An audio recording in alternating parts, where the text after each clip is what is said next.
ഇന്നിവിടെ തയ്യാറാക്കാൻ പോകുന്നത് സൂചി ഉപ്പുമാവ്, റവ ഉപ്പുമാവ്. റവ നല്ലോണം വറുത്തെടുത്തിട്ട് അത് മാറ്റി വയ്ക്കണം.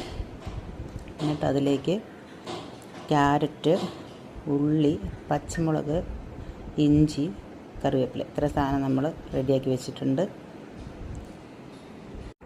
എന്നിട്ടൊരു പാൻ അടുപ്പത്ത് വെച്ചിട്ട് എണ്ണ ഒഴിച്ച് എണ്ണ ചൂടാകുമ്പോൾ അതിലേക്ക് കടുക് ഇടണം.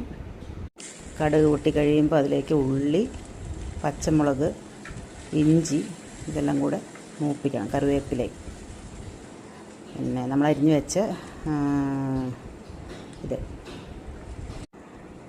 ക്യാരറ്റ് അതിലേക്ക് ചേർത്തിട്ട് നല്ലോണം ഇളക്കിയിട്ട് അതൊന്ന് വേകണം. ക്യാരറ്റ് ചെറുതായിട്ടൊന്ന് വാടണം. കറിവേപ്പില ചേർത്ത് കൊടുത്തിട്ടുണ്ട്. അതിനകത്തോട്ട് പിന്നെ കുറച്ച് ബട്ടർ ചേർക്കണം. നല്ല സോഫ്റ്റായിട്ടിരിക്കും. കുറച്ച് ബട്ടറും കൂടെ ചേർത്ത് നല്ലോണം മിക്സ് ചെയ്യുക. അതിലേക്ക് നമുക്ക് ആവശ്യമുള്ളത്ര വെള്ളം ഒഴിച്ച് ആവശ്യത്തിന് ഉപ്പും ചേർത്തിട്ട് ഇളക്കണം.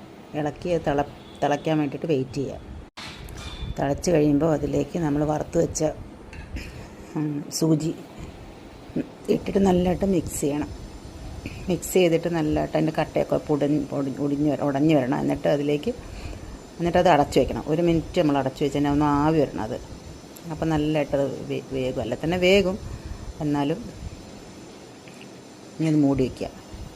1 മിനിറ്റ് കഴിഞ്ഞിട്ട് അത് തുറന്ന് നല്ലോട്ടൊന്നുകൂടെ കട്ടയൊക്കെ പൊട്ടിച്ച് മിക്സ് ചെയ്ത് എന്നിട്ട് നമുക്ക് ചൂടോടെ പഴവും കൂട്ടി കഴിക്കാം, പഞ്ചസാര കൂട്ടി കഴിക്കാം, എന്ത് വേണമെങ്കിലും കൂട്ടി കഴിക്കാം.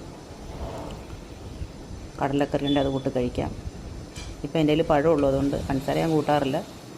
അതുകൊണ്ട് പഴം കൂട്ടി ഞാൻ കഴിക്കുവാണ്. എങ്ങനെയുണ്ട് ഫ്രണ്ട്സ്?